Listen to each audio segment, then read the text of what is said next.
नमस्कार। आज का जो हमारा विषय है वो हम सबके दिलों के बहुत करीब है। हम बात करने वाले हैं अपने माता पिता की कब्र पर जाने के सही तरीके के बारे में।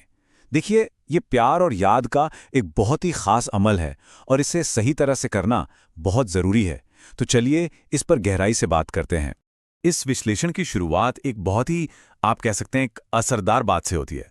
ये एक सीधी और सच्ची बात है जो एक बहुत बड़ी समस्या की तरफ इशारा करती है कि नीयत तो अच्छी होती है लेकिन तरीका सही नहीं पता होता। तो फिर फ़र्क क्या है हमारे आम जज्बाती तरीकों में और ज़ियारत के उस ख़ास तरीके में जो सिखाया गया है? ये स्लाइड यही दिखाती है। एक तरफ है सिर्फ वहाँ खड़े होकर अपना दुख ज़ाहिर करना और दूसरी तरफ वो काम करना जो सुन्नत के मुताबिक हो, जो असल में उनको फ़ायदा पहुँचाए। चलिए अब अपने पहले हिस्से की तरफ बढ़ते हैं। यहाँ हम ये समझने की कोशिश करेंगे कि ये सही तरीका सीखना आखिर क्यों प्यार का सबसे सच्चा इजहार माना जाता है। देखिए, एक बात जो समझनी बहुत ज़रूरी है वो ये है कि ज़ियारत का मतलब सिर्फ जाकर उन्हें याद करना नहीं है। नहीं, इसका असली मकसद है उनके लिए दुआ करना, उन्हें आशीर्वाद भेजना।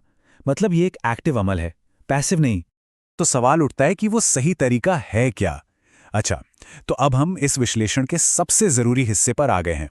यहाँ हम एक एक कदम करके पूरा तरीका समझेंगे, जो बिल्कुल साफ और आसान होगा। किसी भी दुआ से पहले ना माहौल और नीयत का सही होना बहुत ज़रूरी है। तो ये पूरी प्रक्रिया शुरू होती है अदब और खामोशी के साथ। ये वो वक्त है जब दिल में सुकून हो और पूरा ध्यान सिर्फ उसी काम पर हो। तो ये जो पूरा तरीका है वो 5 आसान कदमों में बटा हुआ है।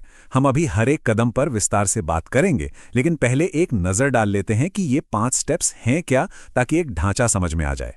ठीक है, तो सबसे पहला कदम, इसमें हमें 11 बार अस्तगफिरुल्लाह पढ़ना है। इसका मतलब होता है मैं अल्लाह से माफ़ी मांगता हूँ। तो सबसे पहले हम माफ़ी मांगकर एक साफ और पाक दिल के साथ इस अमल की शुरुआत करते हैं। ये एक तरह से बुनियाद है। इसके ठीक बाद आता है दूसरा कदम। इसमें 3 बार दुरूद शरीफ पढ़ना है। हम सब जानते हैं कि नबी करीम पर दुरूद भेजने से हमारी दुआओं के कबूल होने की उम्मीद बढ़ जाती है। तो ये बहुत अहम हिस्सा है। अब आते हैं तीसरे कदम पर, जो कि इस दुआ का, आप कह सकते हैं, दिल है। इसमें कुरान की कुछ आयतें पढ़नी हैं। तरतीब यानी सीक्वेंस का ध्यान रखना है। सबसे पहले औज़ु बिल्लाहि मिनश शैतानिर रजीम और बिस्मिल्लाहिर रहमानिर रहीम। उसके बाद एक बार सूरा अल फातिहा और फिर 3 बार सूरा अल इखलास। चौथा कदम बिल्कुल दूसरे कदम जैसा ही है, यानी हमें फिर से 3 बार दुरूद शरीफ पढ़ना है। ये तिलावत के शुरू और आखिर में दुरूद शरीफ पढ़ने जैसा है, जो दुआ को एक तरह से मुकम्मल करता है।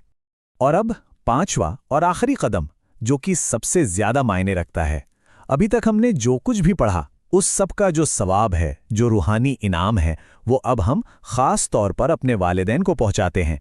असल में ज़ियारत का पूरा मकसद ही यही है।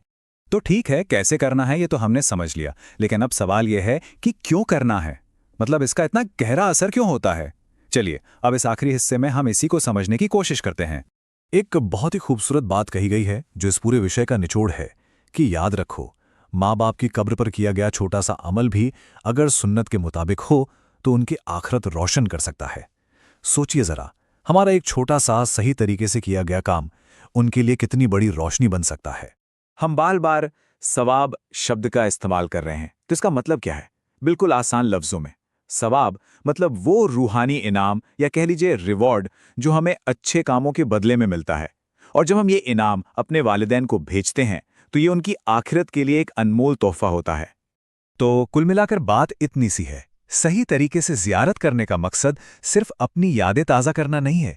इसका असली और सबसे बड़ा मकसद है अपने माता पिता के लिए आखिरत में रहमत और बरकत की एक रोशनी भेजना। और आखिर में एक सवाल है जिस पर हम सब सोच सकते हैं। ये सवाल सिर्फ ज़ियारत के बारे में नहीं है, बल्कि ज़िंदगी के हर पहलू पर लागू होता है। वो सवाल ये है कि कैसे हमारे